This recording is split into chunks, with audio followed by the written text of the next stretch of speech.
Hey, welcome back, everyone, to the Vikings Playbook. And we've had an exciting free agency signing period with obviously we have a new quarterback that we're going to talk about on this show. But if you guys haven't already, it's a, follow us on X, YouTube, Facebook, Instagram, and TikTok. And again, most of the time on most of those socials, it's at Vikings Playbook, but on YouTube, it's at Vikes Playbook. We really want to ramp up the subscriptions on YouTube, so please make sure that you're following us there. And if you're not already following some of the writing and some of the stuff that I'm doing over on Purple PTSD, please go ahead and make sure that you check that out as well too. Not just my stuff, but go ahead and check out some of the other writers that we have over there writing amazing pieces on your Minnesota Vikings and around the NFL. But as always, this is Vikings Playbook. Your Sunday starts here. And with my guest today, I have no other than Josh, the Brohioan. So if you're not following Josh already, he's pretty popular on social media. Big Vikings fan at the Brohioan on X. And welcome to the stage, Josh, the Brohioan. Josh, how are we doing today? What's up, Steve? Nice to be back. I'm excited to talk about some big things going on in Minnesota. Get to it. So, how have you been doing? It's been a while since I've had you on, but what's life been like for you since the off season? Since I last had you on, what have you been up to Y- other than working? Yeah, yeah, really. That's really about it. Hanging out with daughter, following stuff on Twitter, trying to figure out about the draft, looking into it a little bit, free agency, keeping track with all that. Other than that, not a lot other than dad life and work. Sure, and I see. I think next week you're also going to be doing a podcast. I think next Thursday with Brev, right, on Social Network. Yep, yep, Yep. So yep, make yep. sure. I've been on with Brett. Yeah, so make sure that you tune in next week on the Social Network too if you want to see more of Josh. And as always, if you are following us on X or YouTube, you're watching in, please make sure that you send your questions. We'll try to answer them live. I see XO on there already. He's sending out some messages. Thanks for following us, subscribing, and joining the show and adding in. So you got a fan out there as well too. But we're going to jump in because we got an exciting development that we had that, I think many have said it's probably the worst kept secret out there, but we added a quarterback. So with the quarterback that we added, did we do enough to where we can be competitive come 2026? And let's talk about Kyler Murray. He's now a Minnesota Viking. He has the press conference. He won the press conference. He came in, Yeah, he talks about his fandom. He's been a Minnesota Vikings fan for, when he was a little kid. He shed the tears in 2009 like the rest of us when Brett Favre throws across his body during the Saints. So he was roughly about 11 years old. And, so he's shedding those Viking tears. So, he got the one of us. right. So he's kind of got that going on for him. And, but anyways, he talks about, and the very first question that Kevin Seifert asks him, and we'll get more into it, but he asks him the question if he expects to be the week one starter or if he expects it to be a competition. And he says, and I think the wording that I was getting from major media and what we initially heard from KOC is, that he expects to come in here and compete. But again, just on social media from fans and, we haven't heard much from players, but at least on the fans and the media spectrum, there's a different feeling in the air to where I think there's an excitement about even just whether it be the predictions, but even just the potential of this Minnesota Vikings team in 2026 with Kyler Murray as the quarterback. Uh, Josh, just take us through, just how you're feeling, because I know you were, still pushing like me, pushing for JJ McCarthy because you want the young dude to succeed. I'm the same Right. way. You want to see your quarterback succeed, but ultimately we bring in a veteran, and when you bring in somebody that's the type of quarterback like Kyler Murray, two-time Pro Bowl quarterback, he's got the edge if there is a competition. But regardless, what's your feeling right now? I mean, we wanted Burrow, Herbert, things that weren't realistic. Kyler's a former number 1 overall pick, man, and he went undefeated in high school. He won the Heisman in college, number 1 overall pick, offensive rookie of the year, 2-time Pro Bowler. Like, those guys don't come out on the market a lot. Especially, I mean, he fell into our lap. The league is basically, daring one of these dudes to have a breakout year next year, whether it be Kyler or JJ. Like, they're both, the iron sharpens iron, and if JJ is the player that he was sold to me, then he should embrace this. And it's not, his story's not over. We still got him on contract for years, and I think Kyler's PR is really down. I mean, in my lifetime, Cardinals have drafted nothing but colossal busts at quarterback. They've all been bad except for Kyler. The only time they've ever had any good quarterback play in my lifetime really was old Carson Palmer and old Kurt Warner. Aside from that, it's been a lot of bad quarterback play in Arizona. Like, it's not a place where guys are usually set up to succeed. And he looked pretty decent there. So for him to fall in our lap for $1 million, like, it's just there. It's such low risk, high reward, because my confidence that one of these dudes will elevate their talent, enough. Like, both of these dudes are elite competitors. Like, I know people hate on Kyler and like to talk a lot of crap about him and stuff, but this dude was a top 10 MLB draft pick, and he chose the NFL over Right. this. And he's devoted his life to it. He loves this game, and he's a competitor and everything. And if JJ is the guy that we were sold on, these two, it's only going to make both of them better. Drew Brees was a guy drafted in San Diego. Doug Flutie started the next 2 years. Drew Brees didn't look that good, and he got benched. And they drafted Phillip Rivers, and then Brees broke out. And then that's when, so a lot of guys sitting can help these guys sometimes. I don't think throwing them in the fire when they're overthinking their footwork and they're still developing, he wasn't as far along as he wanted to be. Maybe the injury or whatever, I don't know, but he wasn't where he needed to be. I think sitting for Jay, if that is what happens, could be what honestly turns around his career, to just sit and take a step back and not have all this pressure. And actually, like, if he loses the Kyler, not like you lost to some old bum. Like, Kyler's a pretty established quarterback in this league. I don't see much downside to it. I know not everyone's for it, but I'm really excited about it. Yeah, I mean, some of the comments, I mean, I know, Skull Mafia said facts, can't wait to see Kyler and Purple. There's excitement. There is. Steven mentioned it. And again, thanks for joining us, guys. Skull Mafia, Steven joining us as well, too. KT, I see you in there. Thanks for joining us, guys. The Vikings signed him for nothing. 1.3 million. Yeah. The vet minimum. That's great value for somebody of his caliber. You're getting a stud of an athlete. You talked about, how he could have been in the MLB. And, you could make an argument he's still the top athlete in the league. You know what I mean? Because he's drafted top 10 in 2 leagues. You know what I mean? That's unheard of. Yeah. Stephen J. Skiba says, I think Kyler is going to be exiting next year and found himself a place to retire with a couple of rings. Okay. I'm not going to get ahead of myself with a couple of rings.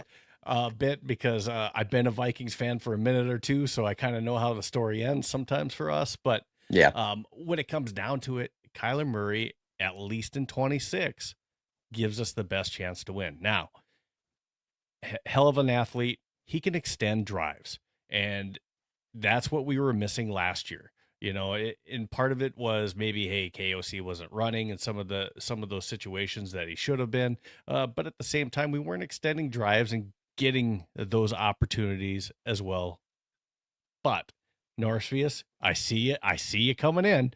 Another stopgap quarterback. But let's see what happens, because I do think us failing JJ McCarthy, because we are right now. We're pivoting by bringing in Kyler Murray. We are. Then I don't see something happening where Kyler Murray doesn't beat out JJ McCarthy in an actual competition, which we'll get into too. But yes, does it look like a stopgap? Yeah, it absolutely could, because he's going to be a free agent next year in 2027. But if he's a stud, we have a good chance of keeping him here. If he finds success here, why would he not want to be here with the weapons that he already has?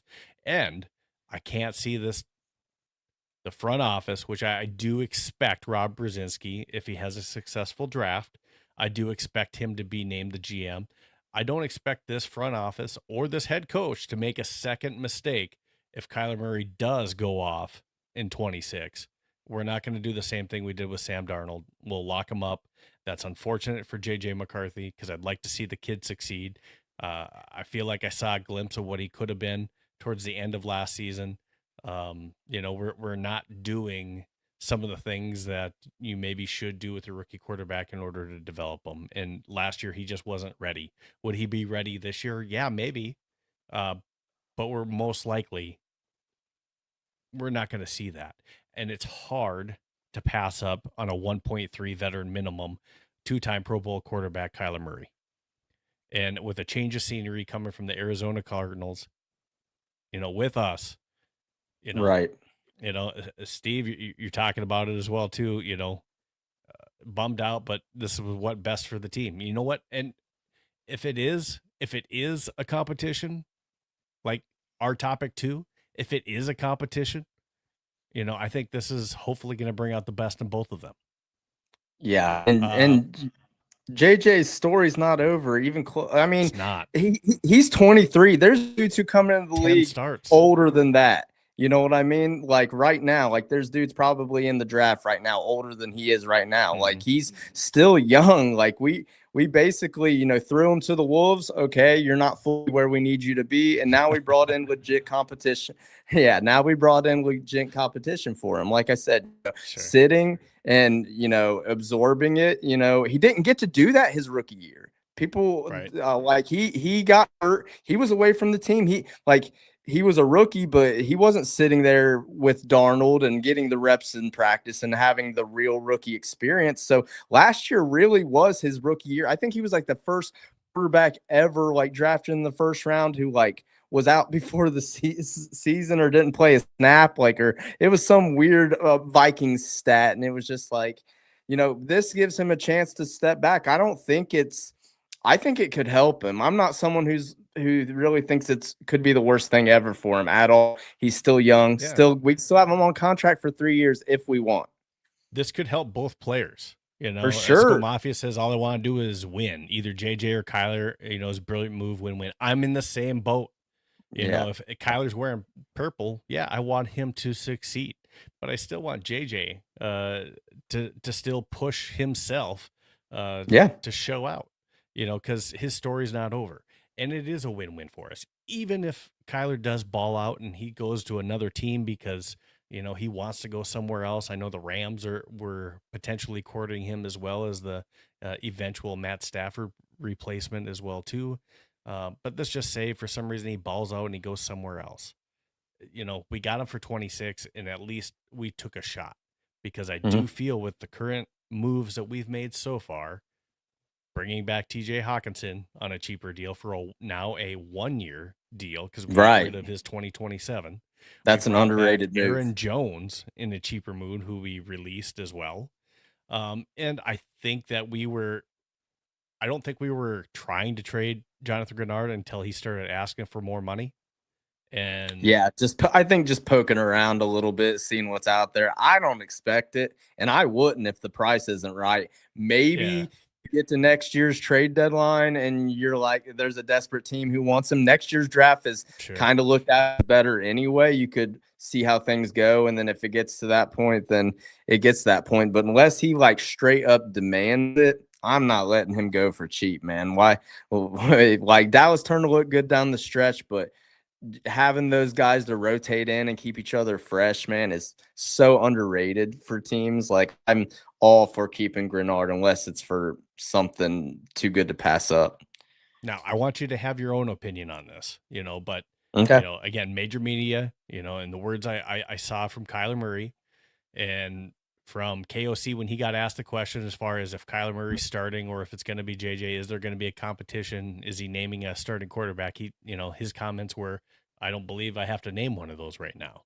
Mhm. And, I think he's trying to use that as motivation for both of these players to come into camp and push themselves. It is interesting that we haven't seen a lot of players on this team say, Skull or whatever with the Kyler signing, Mhm. and, I'm hearing rumors as far as, the team's doing that out of respect to JJ and whatnot, but then they're maybe privately sending Kyler messages. I don't care what it is. I just Yeah. want this team to succeed. So I'm not going to get too far in the weeds with that drama. These veterans are excited to see Kyler Murray in camp because it makes our Oh, I quarterback bet. room Yeah. better. After what we saw last year, having a top 5 defense in the league, you can say top 10, whatever. Yeah, Top they were top defenses in 5. the league. It kept us in games, not having the offensive output. Let me just pop this onto the screen here too, and let's just take a look at this because, not that. Hey, yeah, follow me. Yeah, still follow Josh, but here Yeah, we go. yeah, yeah. So look at his career numbers. Again, we struggled last year with their completion percentage and extending drives. He's a career passer at 67.1%. He's thrown over 20,000 yards. Now, touchdowns to interception ratio, it's a 2-to-1 ratio. It's not, I'd love to, someone like a Kirk Cousins, he's at a 3-to-1 ratio. As Mhm. far as that goes. But as you see on the right side of your screen, he can run the ball and he can Yeah. also add touchdowns with his legs and extend drives with his legs as well too. We want to keep those fumbles in check, but Right. again, he's got a decent rating. Um, he's been to 2 Pro Bowls, and now Pro Bowls don't mean what they used to be, but absolutely, you know, bringing him in, that makes our quarterback room better. And if you go off of at least last year's numbers, I know that JJ should get better this next year. But, this is a quarterback that should improve. If he were to play in 26, we should expect better numbers on the offensive side of the ball and be able to score more points. So I ask you this question: is the quarterback competition, uh, is it actually happening, or is it just words from KOC? I mean, I think that he and everyone who hears it knows Kyler probably has the upper hand. I mean, he's just a more established, further along player. But I mean, it's all in our best interest for AJ to be the guy. If he comes out in camp and he's like undeniably good, like I'm talking like Russell Wilson was in the preseason and stuff, and let's be honest, both of these guys have had injuries lately. So even if one guy wins, this ain't over. Like your chances of getting in, are still pretty good. So like I think we all know that Kyler probably has the upper hand. Like, I mean, Daniel, he could be in a situation, where I just think that he believes that he can beat out JJ. He knows he's farther along. KOC knows he's farther along. But I mean, again, I don't think if JJ's on the team, these guys haven't given up on him, man. As long as he's sitting there learning and being groomed by these guys, as long as he's here, they still believe in this kid. So as long as he's on our team, I'm not giving up on him. But Kyler definitely has the leg up. But dude, all it takes is one snap. He should know that as well as anyone. Carson, the quarterback carousel we had last year with guys hurt. Your time can be called at any time. Your number can be called. So he better be ready. And I think he can be. And I think this is just going to do nothing but make him better and push him to be better without all the pressure of, I have to do it right now. Right. Norris, I see you're not a big Kevin O'Connell fan in the comments, but hey, he's a coach right now, and I do think he is a decent coach. We need to get him on board with being able to use some of the strengths that, if it is Kyler Murray or JJ McCarthy, he's got to be able to retool that playbook to whatever their strengths are. Let's not make these quarterbacks into what they're not.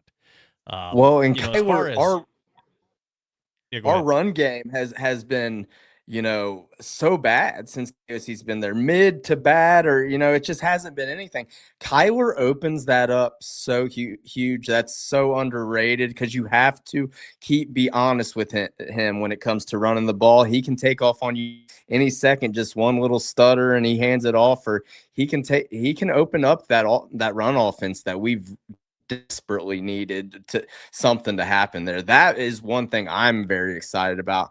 I'm an old school guy. I like, running the ball, controlling on the defense, and he's accurate. You know what I mean? Like his accuracy, he's very accurate, man. He make a boneheaded play from time to time, but I feel like he felt like he had to be the hero in Arizona. Like everything on him. Here, it's like, hey, I come in, I have something to prove, and I'm in the best situation around me, man. I think KOC should be able to elevate him and him open up a lot of KOC's offense. And we're going to find out what KOC's really made of, because I think he's a leader of men, a really good head coach. I'm still unsure of this offensive genius, but if he can make this work, then he's probably earned that title.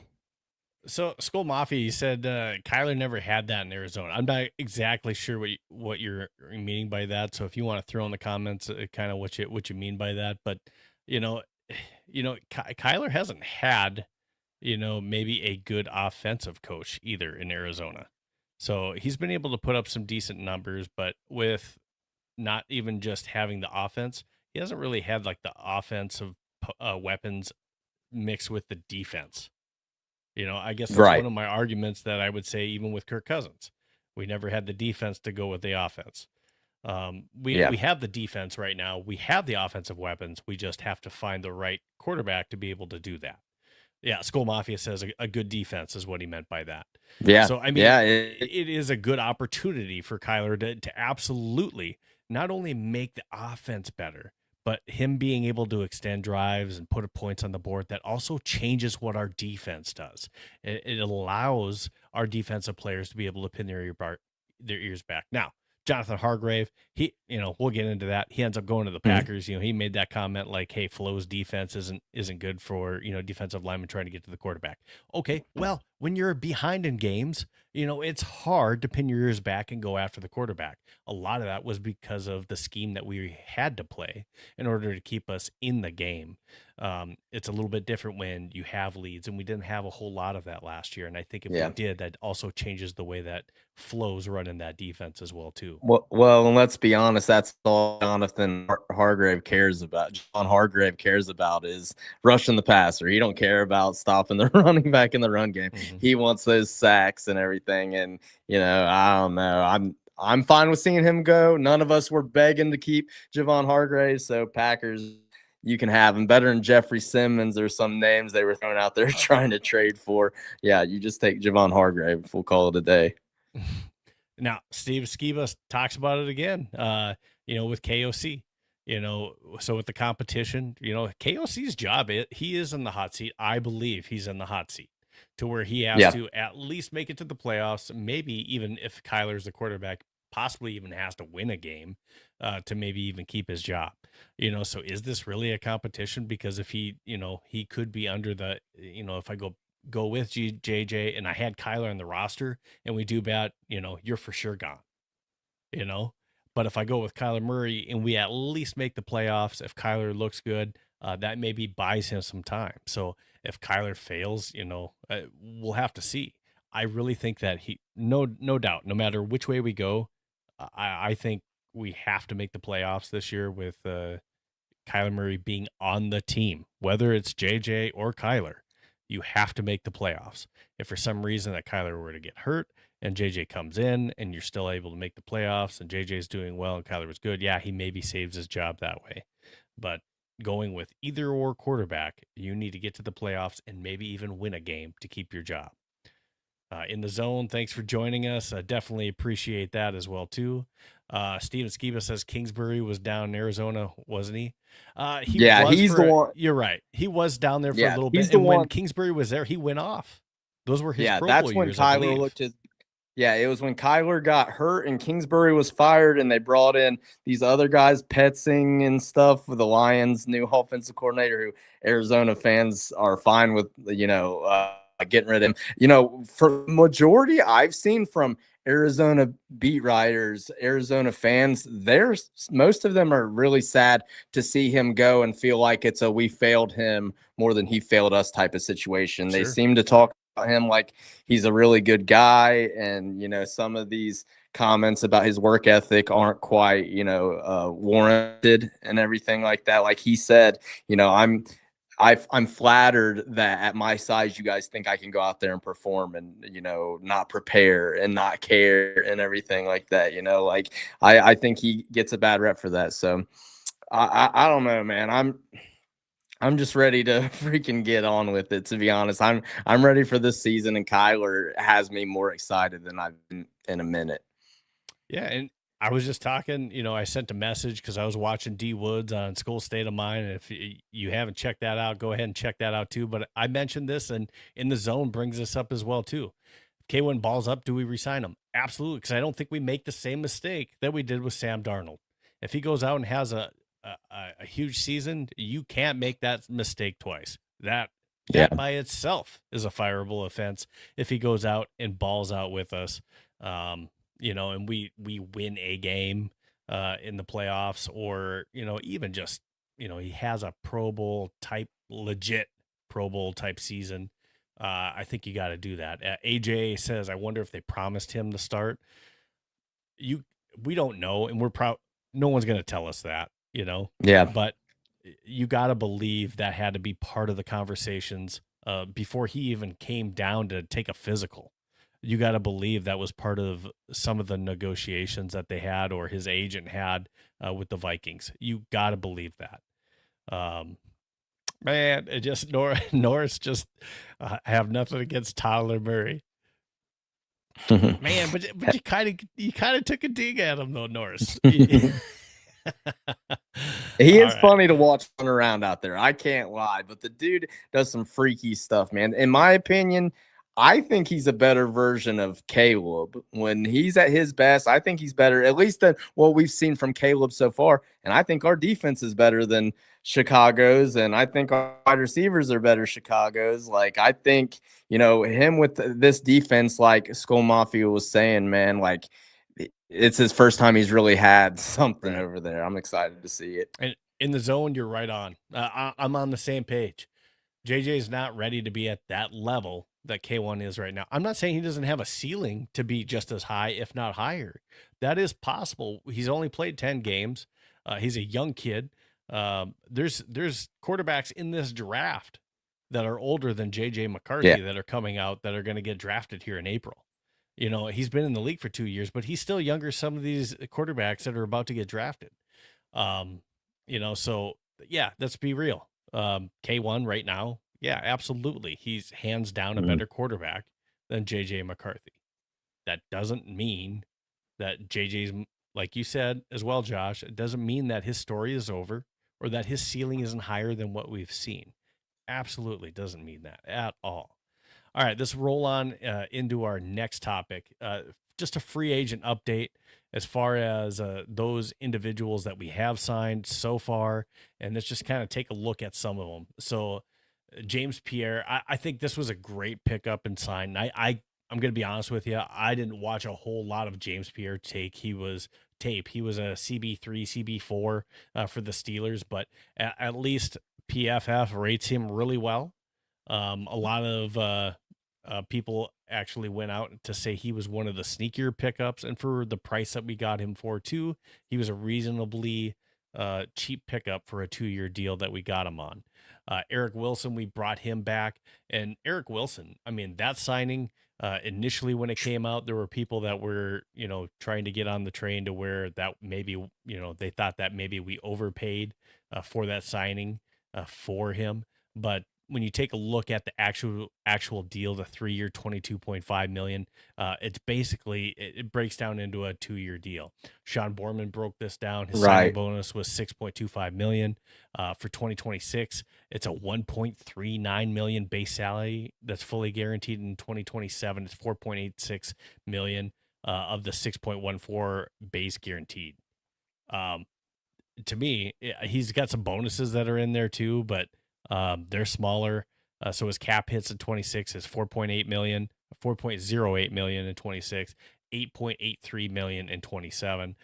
If he makes it to 28, it's 9.58 million. So, but we could also cut him and save 7.5 million. To me, Eric Wilson and Jalen Redmond were the two most impactful players that we had, not just on the defense, but maybe this entire team.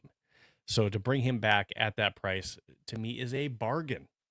And you don't know what you're going to bring in. There was no guarantee we were going to get Leo Chanel or any of these other top linebackers, especially when we're sitting with about $10 million in cap remaining, and we still have maybe some holes, or we might have to pay Jonathan Greenard. We still don't know.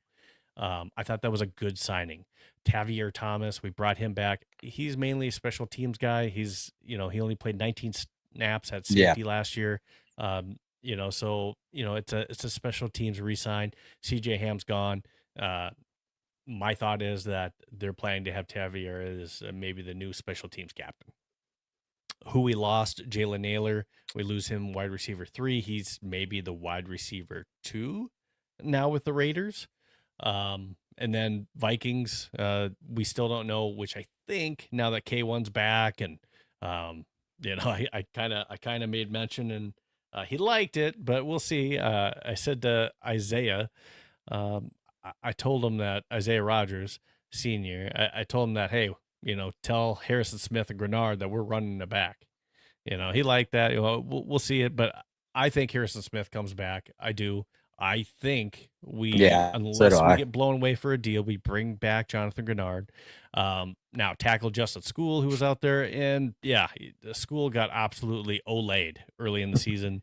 But later in the season, he was doing a little bit better. Jeff Okudah, hey,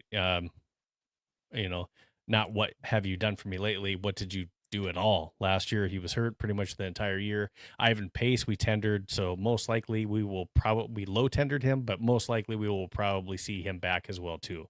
XO, I think you're saying he went crazy last year. I think you're talking about Eric Wilson. Absolutely, right?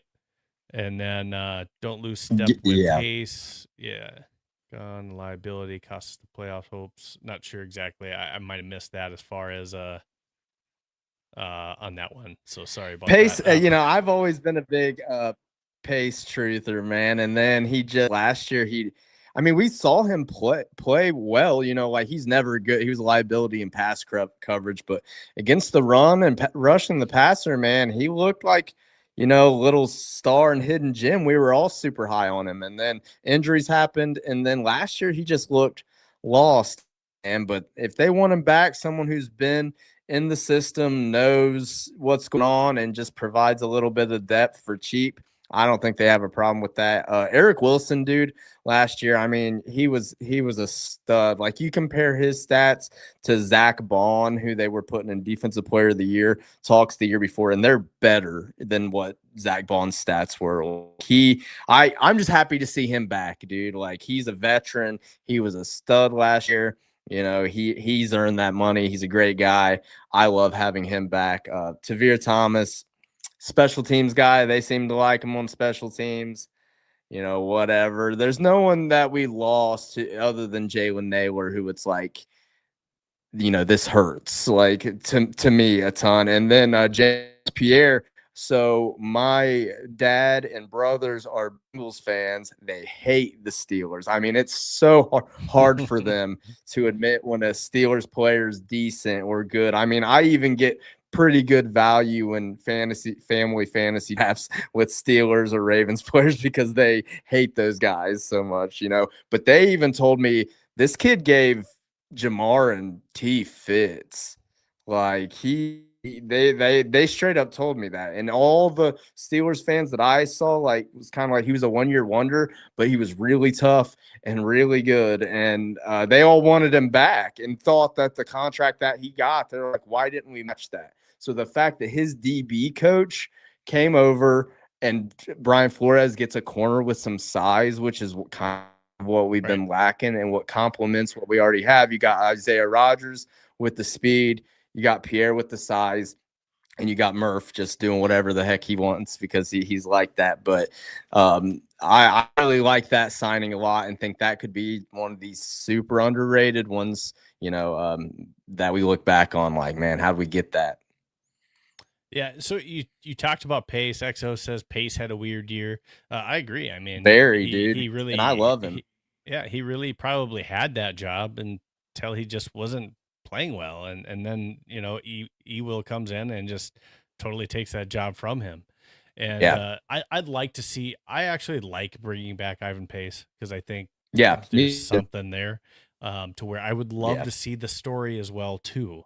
To see that kid, just like JJ McCarthy, I'd like to see that kid succeed. So I'd like to see, he's a younger guy as well too. So there's still a lot of growth there yet for him. I don't think just because he had a rough year last year, he's a done deal either. We were so high on him his rookie year, right? Yeah. Yeah. The low tender on him and most likely bringing him back. I do like that. Now, yeah, and if he's not in a starting role and he's just put in what to play to his strengths and because dude, he can come through the line like a bullet sometimes and just blow a play up like a little muscle hamster, dude. I like that part about his game. We need some guys like that, but he can be a liability. So having him as just a depth piece to play to his strengths, I don't see any problem with him in that role at all. Now, one of the positions that I thought that we would make a play with was going to be defensive tackle. Now, I do like LDR, absolutely do. Tyrion Ingram, Dawkins out there, Elijah Williams, those are still good dudes out there, right? But I still think whether it's the draft, who knows if we trade Jonathan Greenard and that we end up getting a defensive tackle back in return, even though that was one of our stronger positions last year. Are we ready to start two of those guys next year with Redmond? I'm not sure. I'm not sure for the entire year. Plus, they like to rotate those guys out. So again, are we that deep, and do we think we're that good in the middle to be able to do that? I'm not sure. I really liked what I saw with Elijah Williams. I think he does get substantially better this year. So we might already have the guys on the team to do that.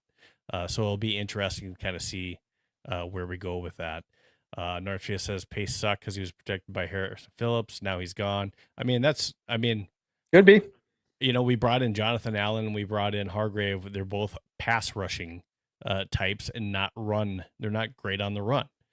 So that doesn't help Pace, especially if they're abandoning that for the pass rush, trying to get sacks, which we saw earlier in the year with probably both of those guys as well, too. So, it'll be tough to see.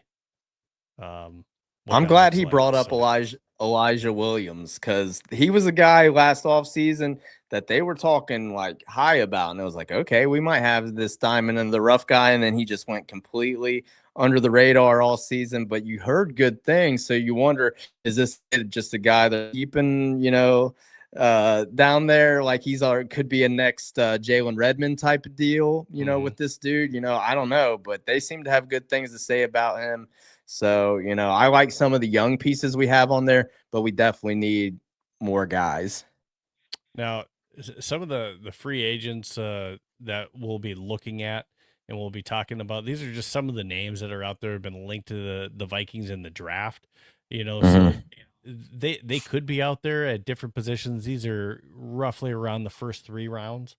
So these are just some of the names that kind of stand out that could be there in the draft for us.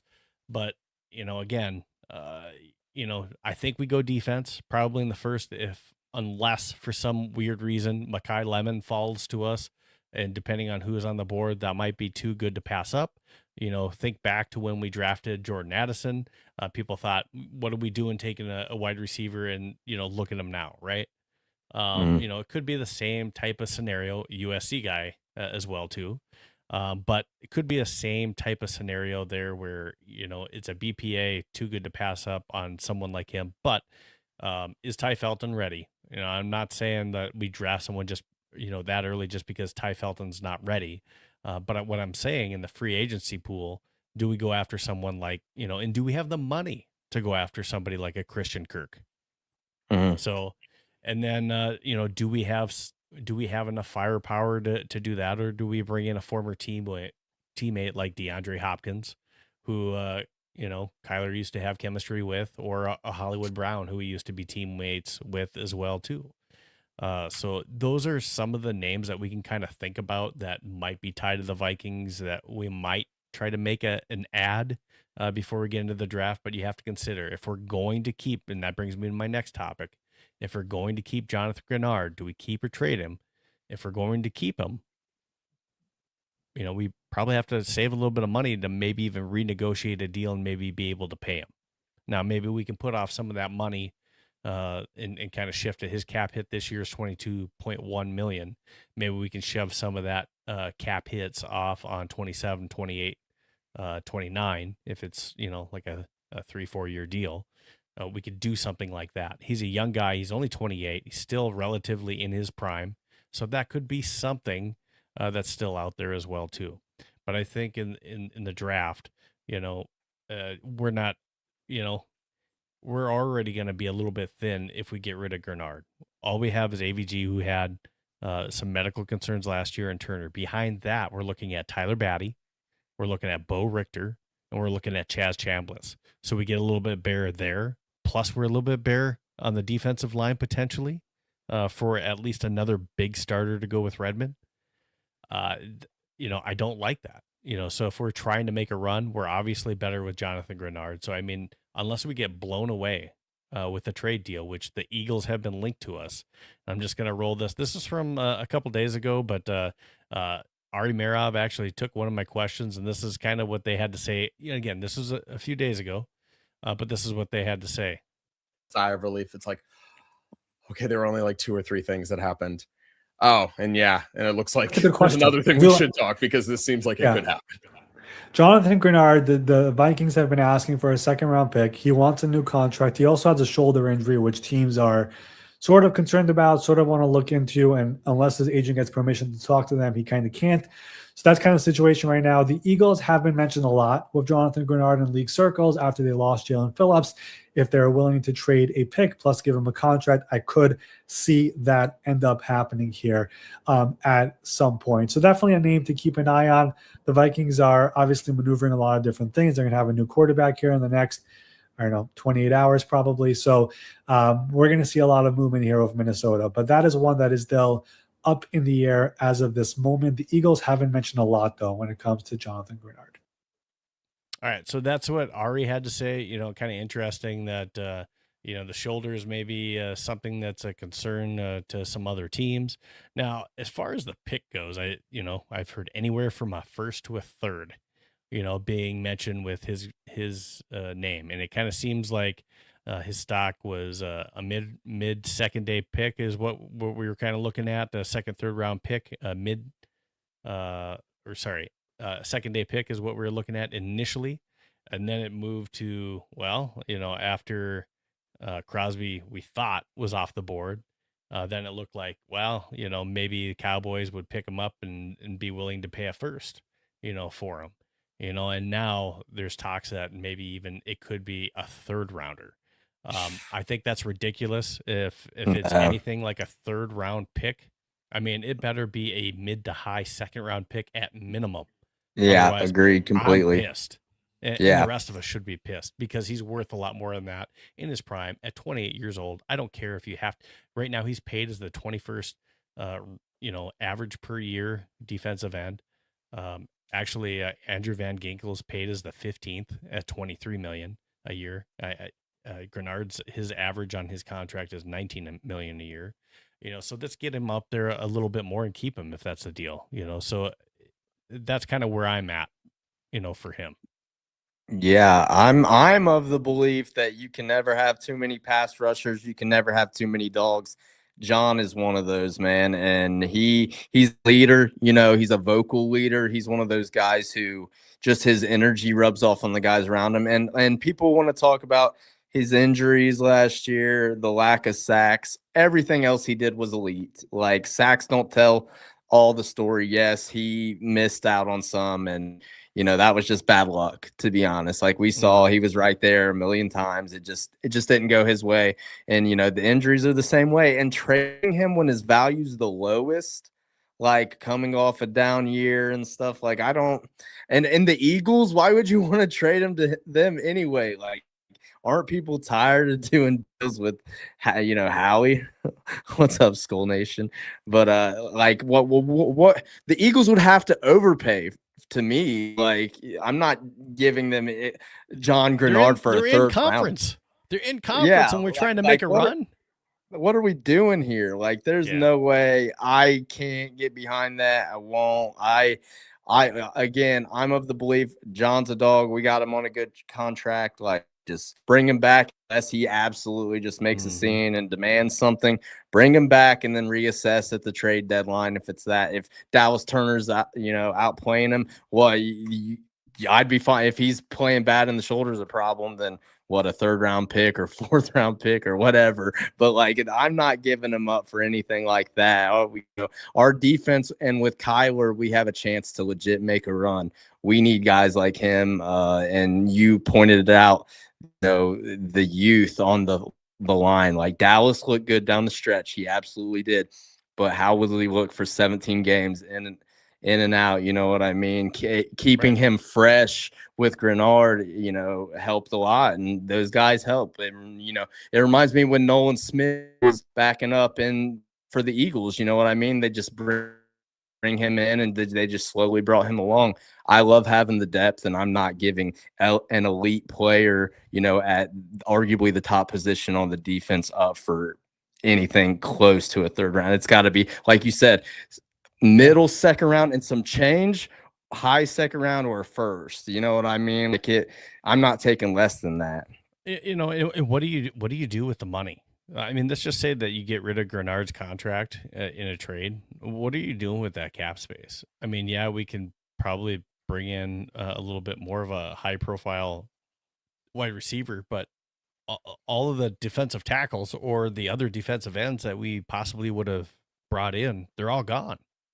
So why would we get rid of Jonathan Greenard this late? To me, this is a little bit late in the game to get rid of his contract unless you're getting absolutely premium pick deals that's going to help replace him. And I really don't like a lot of the defensive ends in this draft, to be honest. There's not a lot of key ones that really stand out to me.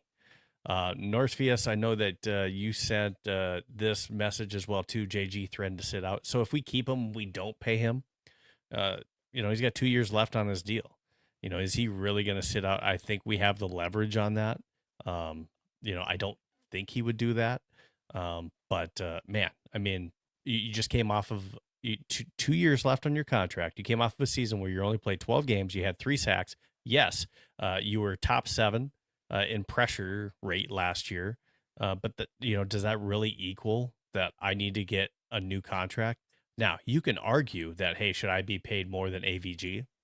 Yeah, I think you can argue that. But at the same time, wow.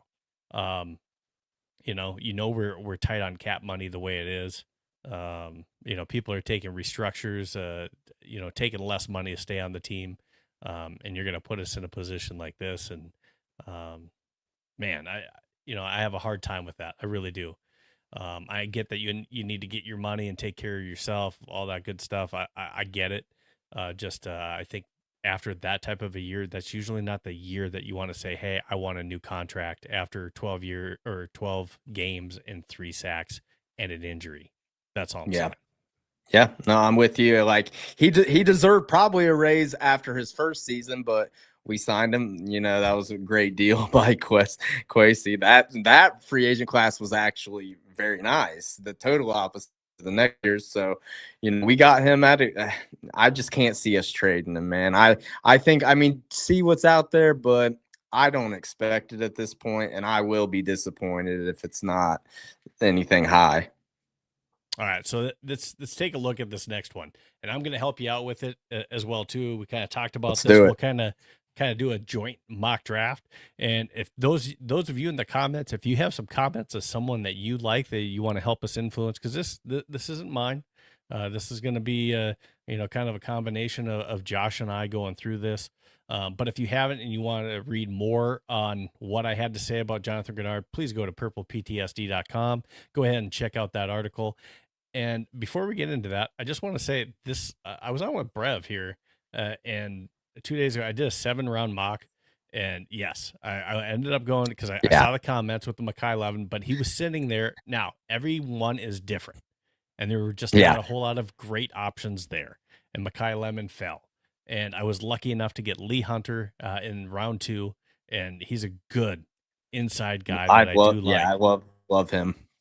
And then being able to get a cornerback, because I still believe that we need to stick with getting a corner. I did go ahead and trade back, and I still got Emmett Johnson. I went and still got my center in Logan Jones, and a tight end that I really like is Tanner Koziel. A safety. He used to play for NDSU, so I've been able to see him not only in person, but then also watch some tape when he was down at Texas Tech, which he also did well down there too. He's a baller, dude.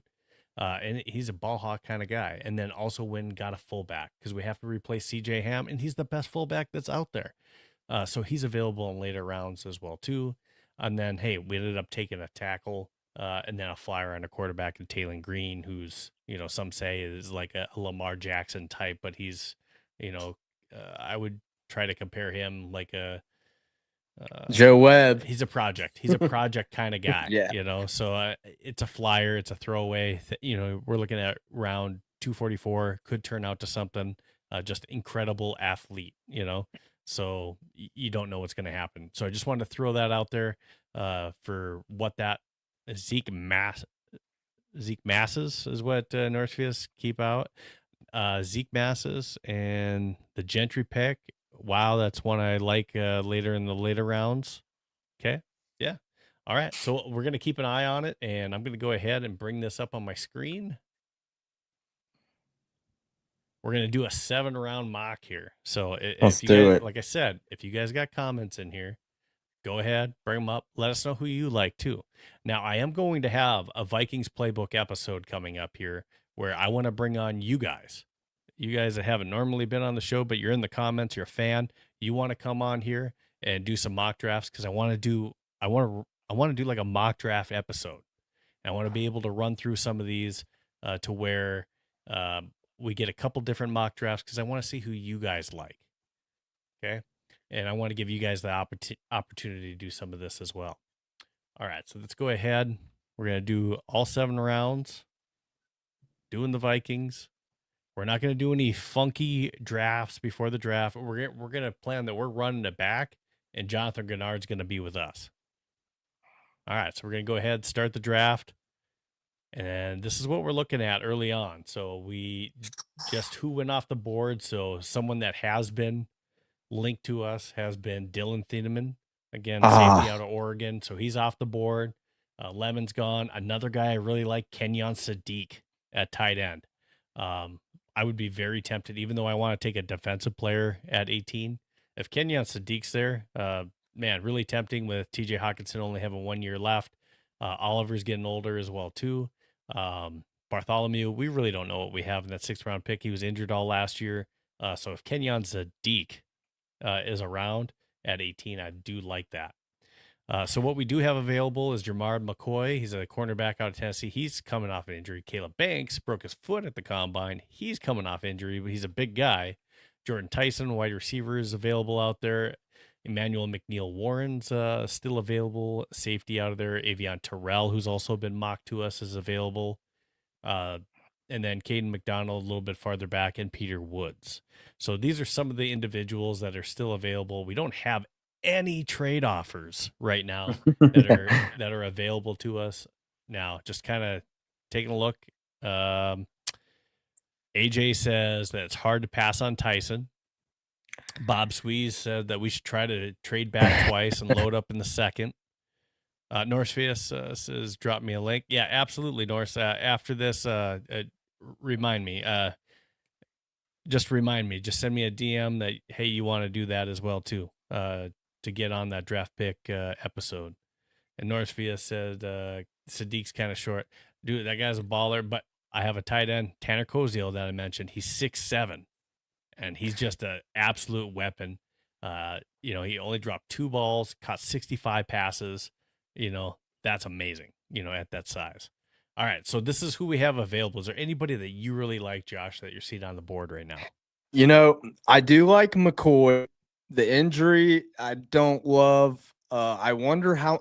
I kind of am someone who feels like Brian Flores doesn't value corners quite as much as we do. Like we've just kind of plugged and played with corners, and he seemed fine with it. Like, so I kind of don't expect it to be him. I'm to the point now where I'm kind of been wanting Tinneman, but I really do think that McNeil Warren is right there with him, dude. I really am high on the Toledo kid. I think he's a stud. I think he's a freak athlete. I saw someone say they did not like Jordan Tyson. I think he's a dog, but the injury issues, and he can have some drops sometimes. In this situation, and I'm a Gator AJ said fan. hard to pass on Tyson. Oh, hard to pass on Tyson. Okay. For me, because Caleb Banks, I'm a Gators fan. Big guy, does have a lot of potential. I'm not taking a big guy with foot problems that early already. He dealt with that at Florida already. He had one breakout year at Florida, dealing with injury and foot problems. He's out for me. So for right there, Jordan Tyson and McNeil Warren, you know what? I'm going to go Jordan Tyson. I'm going to throw in a curveball. And my reasoning is because I think it's a deeper safety draft. And Jordan Tyson, I think, is the best wide receiver all around in the draft. I really do. I think he's one of those guys who's actually, except for Carnell Tate. I like Tate. They're different. I like Carnell Tate's a beast too. Like it is a good wide receiver class, a little bit at the top heavy, but I like Jordan Tyson, man. And let's be honest, like I expect defense in that moment, but the offense, when a player that good falls to you, and the defense has outplayed the offense. Like I trust Brian Flores to make shit work with make chicken salad out of chicken shit with guys more so than I do with KOC. I really do. So like, you know what? When a guy of that talent and that potential falls with, we don't know what's going to happen with 3. Like I'm still not sure on Ty Felton, bring in Jordan Tyson, man. Let's, blow the doors off this offense. That would be my pick, but it would be tough. I could totally go with the Toledo boy, but I'm going to follow suit with the Brev one and go receiver Jordan Tyson. Okay. All right. Next in round 2, Lee Hunter, it was gone at 42. And then also there's a cornerback, Chris Johnson, that's been tied to us that I like as well from San Diego State.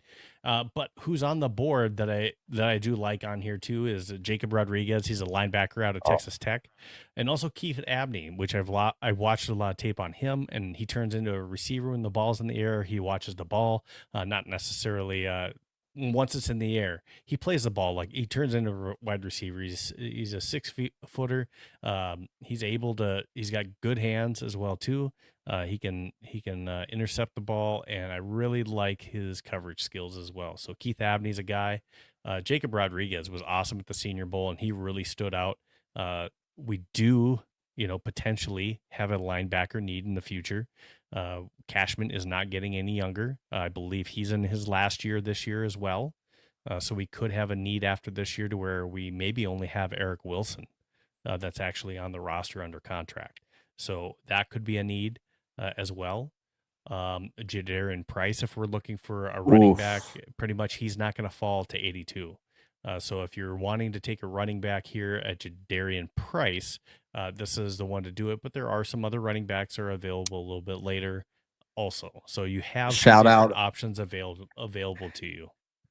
Yeah, shout out Jake Golday from UC. He's dog too. I do like Rodriguez a little bit more. Halsey, someone mentioned him. He's a heavy hitter, man, and he's a tone setter. I always love this kind of guys.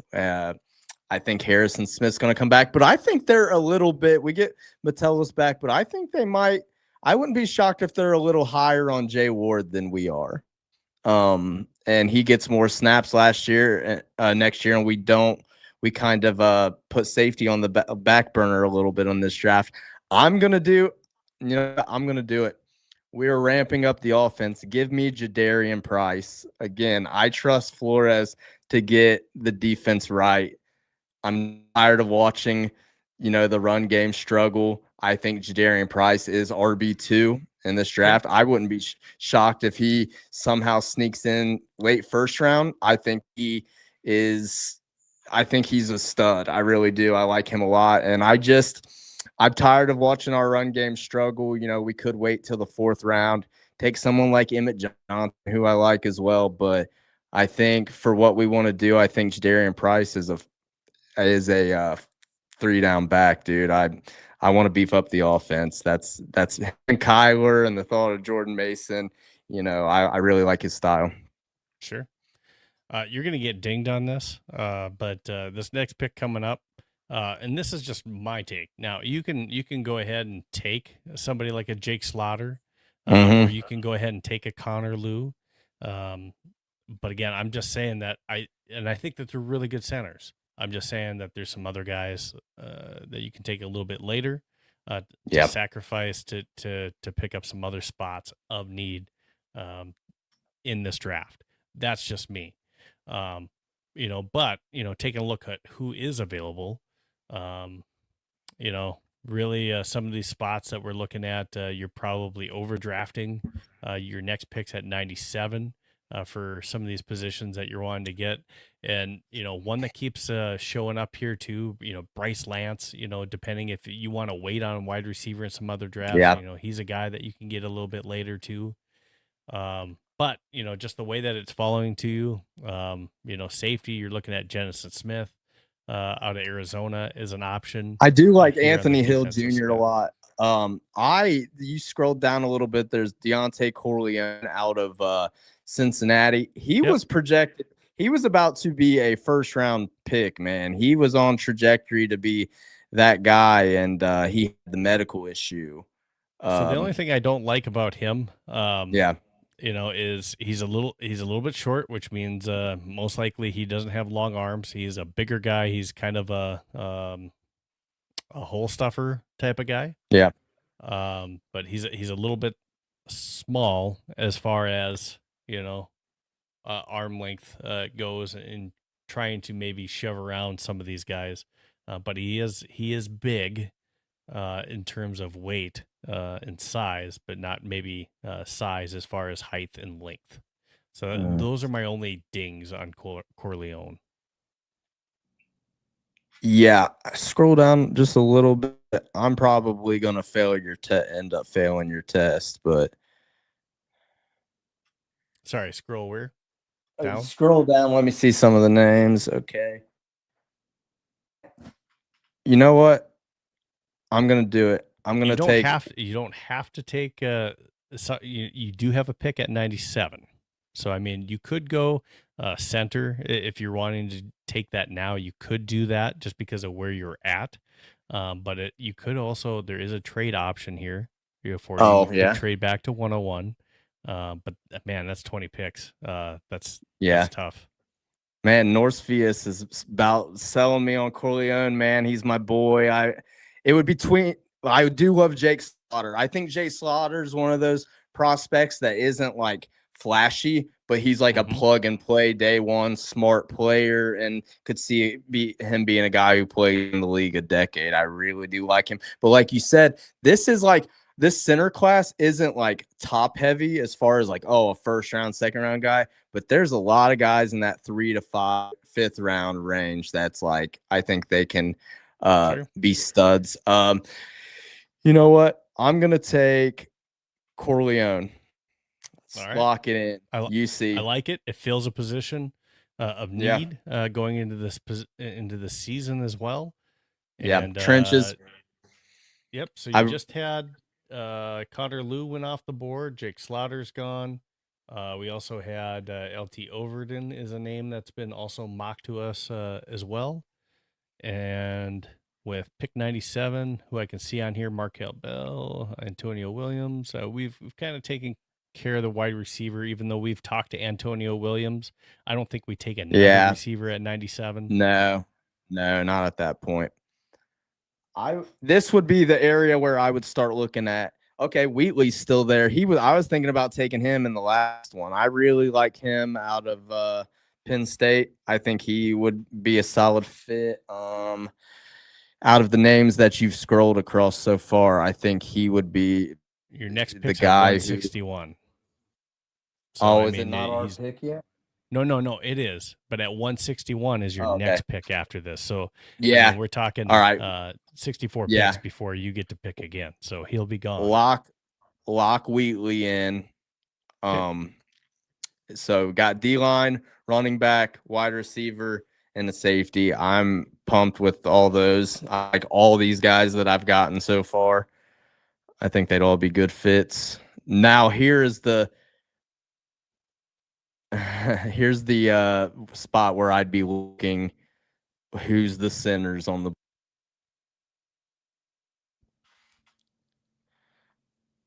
Did they all go? That's what I hope. We don't. No. Pat Coogan's there. Okay. He's one of those. Who was the top one? Parker Was it Brailsford. Logan Jones?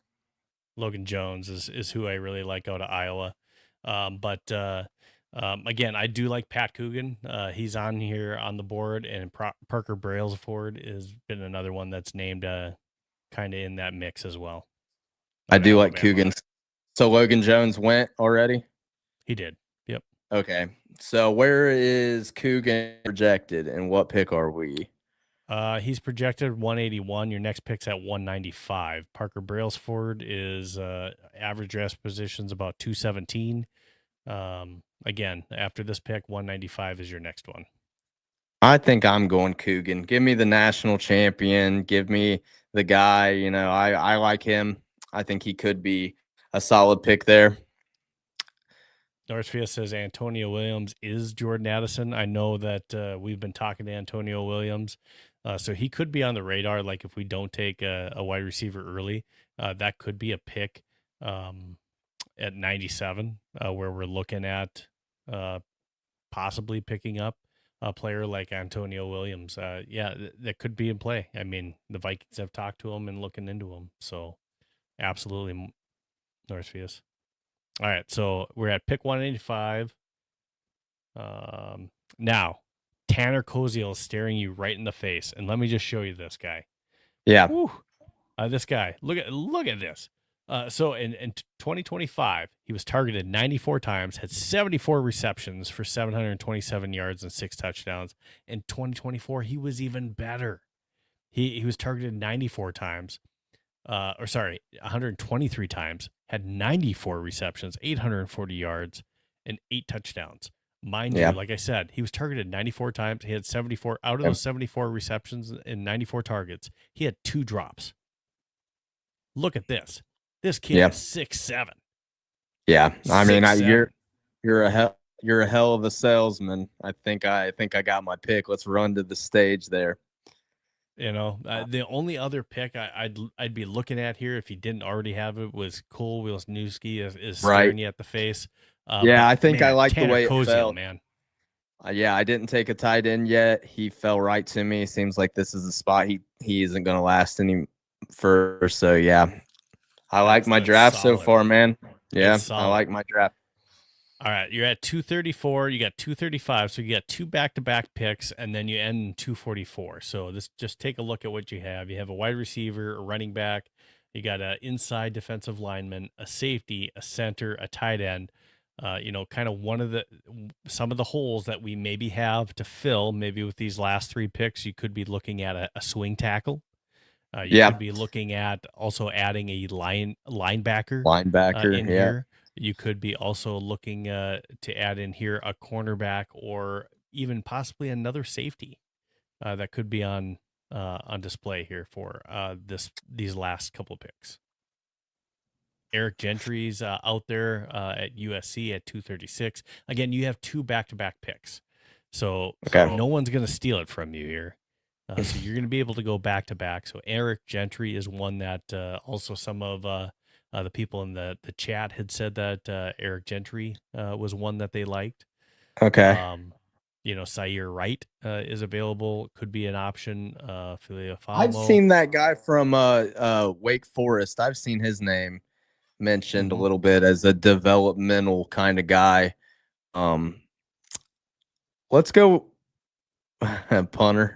Yeah, I'm fine with signing Tommy Townsend, but You know what? Let's go with the tackle from Wake Forest. I read that he could be a project. I feel like at that late to groom behind possibly O'Neal or, I think I like. And take a look at this cat. He's 6'5", 317. He's a big fella, so Yeah. at least you're getting a big dude that can come in. We don't have school this year. So we got to bring in someone else, and hopefully we don't have the same offensive line health issues, but still, you got to bring in somebody. So you got a back-to-back pick here. Who you interested in? Again, some of the names out here that you could be looking at is, Eric Gentry. You got for corners, you got Devonta Smith that's out here. Your next pick's at 244. Say you're right. Out of Minnesota, Devin Eastern. He's kind of their top pick that Minnesota has this year. Oh yeah, he's let's the do only it then. one that was brought out in the draft, or at least he's the only one that got an invite to the combine out of Minnesota this year. I do kind of like Altmaier as a late round quarterback. I'm not gonna take him. We'll go with your linebacker from USC. I don't know a ton about him, but I really think we need to get some young depth in there. So take a late round flyer on the USC kid. AJ Hosendorf says Gentry kind of reminds me of a raw Anthony Barr, so he likes that pick. Eric Gentry it is. I see in the chat, Bob Sweeze says, don't forget a punter. Are we gonna bring in Oscar Chapman, who we had in last year? He's not with the team, so that could be something too. I feel like I like Tommy Townsend. He's a free agent out there. I personally, unless it's I'm not gonna sit here and pretend I've studied the punters in this year's class, but if you have a Will the Thrill on the board at a position like player at a pick that you like, maybe, but I personally would rather sign, I think, a guy like Tommy Townsend, or that you get one of these guys as a rookie free agent. And I kind of feel the same about fullback. I do think we need a fullback. Absolutely.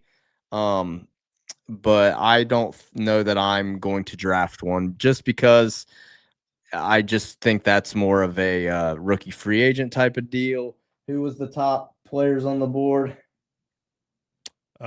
Fullback, I don't know why it's not letting me. Or is it just who's the top players overall?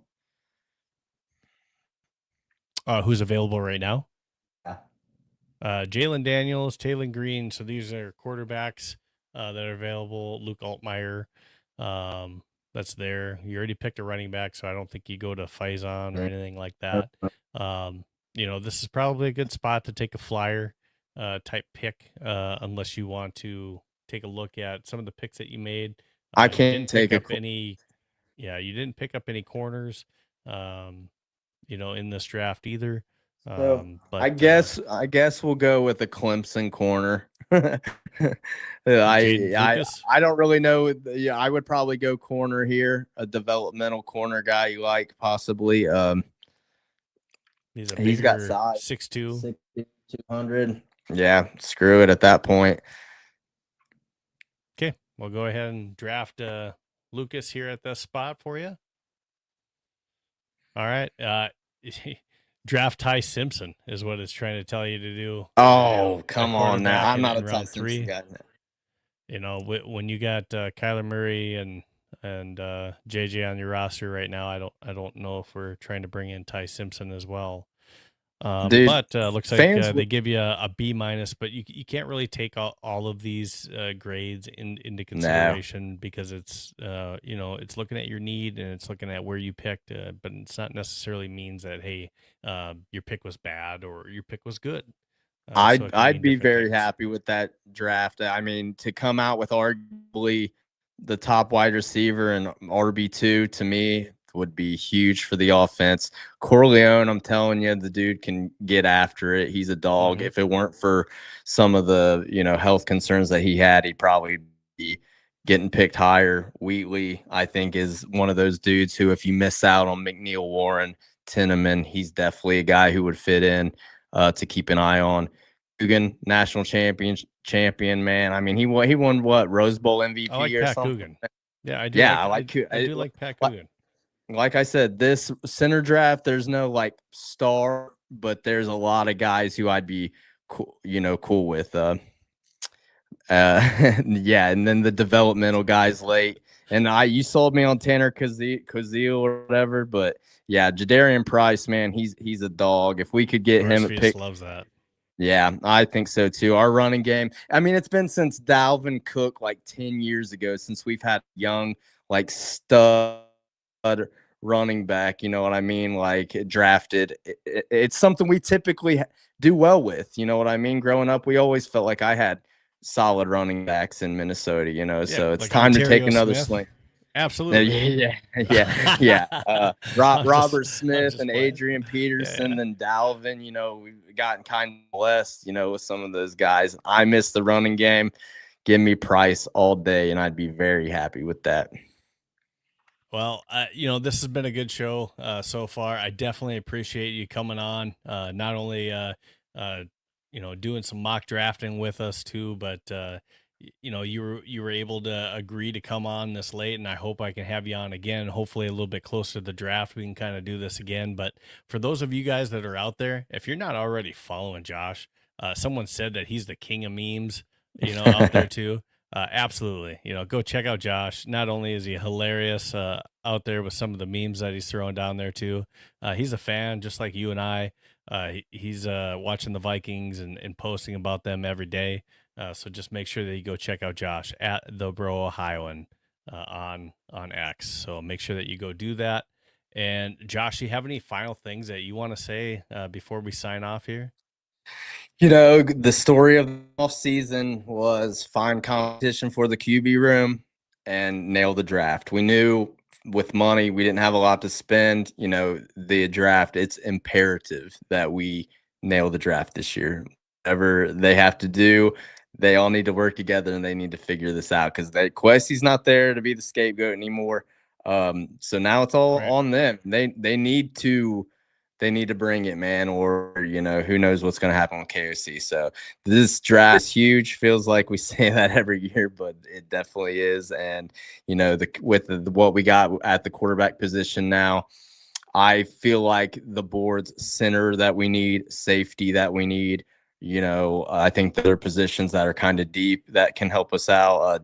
I like some of the D linemen in this draft. Some of the needs that we have, I think we'll have opportunities to fill holes. They just have to hit and they have to coach these boys up. And if they can do that, then, we're going to have a team, and we might anyway, because we haven't drafted well and we've still competed decently when we've had good QB play. So I'm excited for it all, and the draft's huge, and we'll see here in a month and a half. All right. Well, thanks again, Josh. I appreciate it. Hey, next week, join us on the Vikings Playbook. It's always on Saturdays, 9 p.m. Central, unless I have something that goes haywire and I have to reschedule it and put it on a different day. But we're usually always on Saturdays, 9 p.m. Central Standard Time. And then also, just make sure that you're following us on X, YouTube. On YouTube, it's at Vikes Playbook. Please make sure that you're subscribed and set your alerts so you never miss an episode. And then go ahead and check us out on Facebook, Instagram, and TikTok as well. And again, for the episode that's going to be coming up next Saturday, I'll have Kane Dad on the show too. So he'll be adding some of his Vikings fandom to the show. So I'm excited for that, but I'll have an episode coming up. And if you're interested, please send me a DM if you want to come on Vikings Playbook with me. I'm going to have an episode where I would like to have at least 3 to 4 of you guys join me. And I want to do some different mock drafts live with each of you to just, it's going to be a mock draft episode. So that's what I'm looking at doing here, probably the end of March. So not this Saturday, but maybe this following Saturday. So if that's something that works out for you, just go ahead and send me a DM. Sports Zone, I saw that you sent me a message. I'll hit you up in your DMs as well too on that for Monday. But if you guys have anything else for me, you can always ask me in the DMs. I'm more than happy to answer it. But join us always on Vikings Playbook. Follow me over at Steve Hoikkala if you're not already on my personal account. But this has been Vikings Playbook for Josh, the Brohioan, and myself, Steve Hoikkala. This has been Vikings Playbook. Your Sunday starts here. Skol Vikings. And until next time, guys, it's Kyler Murray as our quarterback, right? Yep. Much love. I think Skull. so. Skull. Yep.